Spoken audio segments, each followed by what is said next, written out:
Hello नमस्कार दोस्तों, मेरा नाम सुफियान अली खान। आप देख रहे हैं हमारे YouTube channel Sufiyan internet hub. दोस्तों, आज के वीडियो में मैं आपसे बात करने जा रहा हूँ एक वैकेंसी से रिलेटेड ICAR।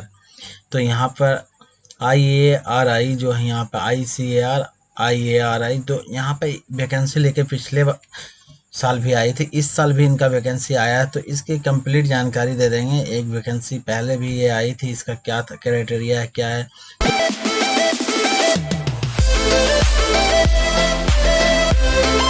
सबसे पहले हम आ जाते हैं सरकारी रिजल्ट.com की ऑफिशियल वेबसाइट पे। आने के बाद आपको आ जाना है नीचे नीचे स्क्रॉल करने के बाद देखिए ICAR, इस वाले ऑप्शन पे क्लिक कर लीजिएगा। क्लिक करने के बाद ये आपको न्यू पेज ओपन होगा। तो यहाँ पे देखिए ICAR IARI assistant requirement 2022 form. तो Indian agriculture research institute IARI इसको बोलते हैं। तो यहाँ पे है notification for the requirement of 462 assistant post, यानी 462 पोस्ट के लिए यहाँ पे। तो यहाँ all the candidate who are interested in the graduation level assistant requirement and fulfil the eligibility can apply from 7 मई से लेके 1 जून तक यहाँ पर था, लेकिन यहाँ पर डेट बढ़ चुका है। यहाँ पर डेट है 21/6, तो 7 से लेके आपको 21/6 तक डेट है। तो यहाँ पे हम बात कर लेते हैं। एग्ज़ाम फीस जो है 21 तारीख तक पेड कर सकते। करेक्शन डेट 25 से लेके 27 जून तक 2 दिन रहेगा, और एग्ज़ाम 25/7 से ही होगा।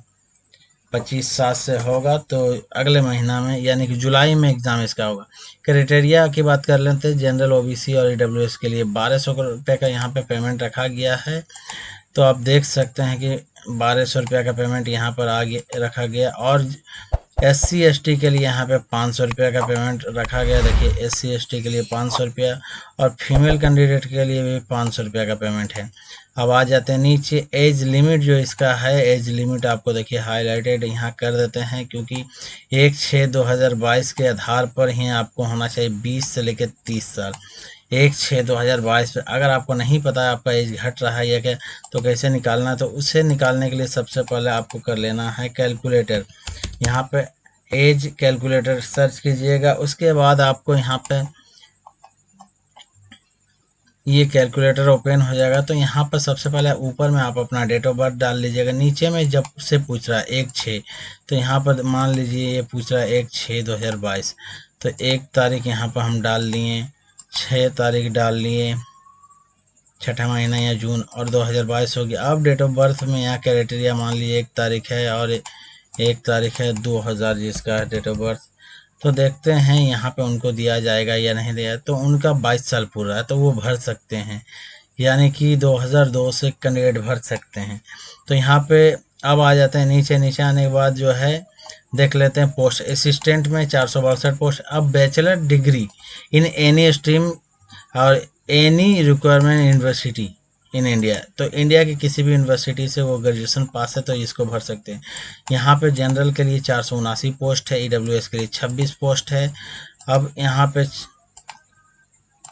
279 है, सॉरी यहाँ पे 279 पोस्ट है जनरल के लिए। रिजर्व के लिए 26 पोस्ट है। EWS के लिए 95 पोस्ट आपको है। OBC के लिए 48 पोस्ट है यहाँ पे। SC के लिए और ST के लिए 14 पोस्ट है। टोटल 462 पोस्ट यहाँ पे। तो हम आ जाते हैं नीचे। नीचे आने के बाद एग्ज़ाम सेंटर की बात कर लेते हैं। एग्ज़ाम सेंटर है, तो यहाँ पे देखिए IARI assistant requirement 2022 exam district centre detail. तो देखिए उत्तर प्रदेश में आपको है ग्रेटर नोएडा है, मेरठ है, नोएडा है, बरेली है, मुजफ्फरनगर है, वाराणसी है, प्रयागराज है, गोरखपुर है, कानपुर है, लखनऊ है, आगरा है, अलीगढ़ है और झांसी है। अब बिहार में आ जाते हैं। पटना है, पूर्णिया है, मुजफ्फरपुर है, गया है, दरभंगा और भागलपुर है। झारखंड में रांची है और धनबाद है, सिर्फ 2 ही जगह। दिल्ली में दिल्ली और NCR हो गया, और अदर छत्तीसगढ़ में रायपुर ओनली है। मध्य प्रदेश में भोपाल हो गया, ग्वालियर हो गया, इंदौर हो गया, जबलपुर हो गया, सतना हो गया और उज्जैन हो गया। तो टोटल कुल मिलाकर इतना ही आपको एग्ज़ाम सिटी देखने को मिलेगा। आ जाते हैं नीचे, बात कर लेते हैं ICAR इंडियन। तो यहाँ पर Indian agriculture research institute IRI assistant requirement 2022 का यहाँ पे। तो फोटो इंस्ट्रक्शन के लिए फ़ोटो आपको पूछ रहा है। कलर लाइट बैकग्राउंड होना चाहिए। सिग्नेचर के लिए नॉर्मल सा वाइट पेपर पर ब्लैक पेन से होना चाहिए। उसके बाद आ जाते हैं नीचे ओबीसी के सर्टिफिकेट आपको होना चाहिए, इंस्ट्रक्शन जो आप बिलोंग करते हैं, तो नॉर्मल सा फॉर्म। इसके बाद हम आ जाते हैं रजिस्ट्रेशन वाले पेज पे आके देख लेते हैं क्या है फॉर्म भरने के लिए। तो यहाँ पर रजिस्ट्रेशन करने से पहले सबसे पहले ओपन यहाँ पर डेट वगैरह यहाँ पे शो करेगा, इंस्ट्रक्शन को पढ़ लेना, पढ़ने के बाद नीचे आना, आई एग्री करने के बाद प्रोसीड टू रजिस्टर वाले ऑप्शन पर क्लिक कर लेना है। क्लिक करने के बाद आपको आ जाना है पोस्ट के लिए। तो यहाँ पे कह रहा है कुछ इंटरनेट एक्सप्लोरर, गूगल, और ये होना चाहिए आपके पास ऑलरेडी अपडेटेड। तो इसके बाद असिस्टेंट प्रोफेसर यहाँ पे नाम डाल लेना, आपको नाम अपना डाल लीजिएगा इस क्राइटेरिया में। तो यहाँ पे नाम डाल के उसके बाद मोबाइल नंबर कंफर्म कर लीजिएगा, मोबाइल नंबर। इसके बाद ईमेल आईडी को आपको डाल लेना। ईमेल आईडी देखिए आपको यहाँ पे डालिएगा, कंफर्म कीजिएगा ईमेल आईडी यहाँ पे। मोबाइल नंबर यहाँ डालिएगा, कंफर्म यहाँ कीजिएगा। ईमेल आईडी यहाँ तो कंफर्म इसमें कीजिएगा। उसके बाद अल्टरनेट है तो दीजिएगा, नहीं है तो कोई ज़रूरी यहाँ पर नहीं। उसके बाद यहाँ पे कैप्चा डालने के बाद आपको सबमिट करके रजिस्ट्रेशन कर लेना है। एक बार जैसे रजिस्ट्रेशन होता है तो उसके बाद फॉर्म को दोबारा आप यहाँ से लॉगिन करके तो यहाँ पे आ जाते हैं। नीचे आने के बाद ऑलरेडी रजिस्टर कैंडिडेट के यहाँ लॉगिन इस वाले ऑप्शन पर क्लिक हेयर कर लेना है पहले। उसके बाद लॉगिन करके आप फॉर्म को बड़े आसानी के साथ भर सकते हैं। हाँ, थोड़ा सा कॉस्टली फॉर्म है, 1200 रुपये का। यहाँ पर एक बार सोचना पड़ेगा आदमी को, जनरल और ओबीसी। तो आज के लिए बस इतना ही, मिलते हैं नेक्स्ट वीडियो में नेक्स्ट टॉपिक के साथ। तब तक के लिए नमस्कार, जय हिंद।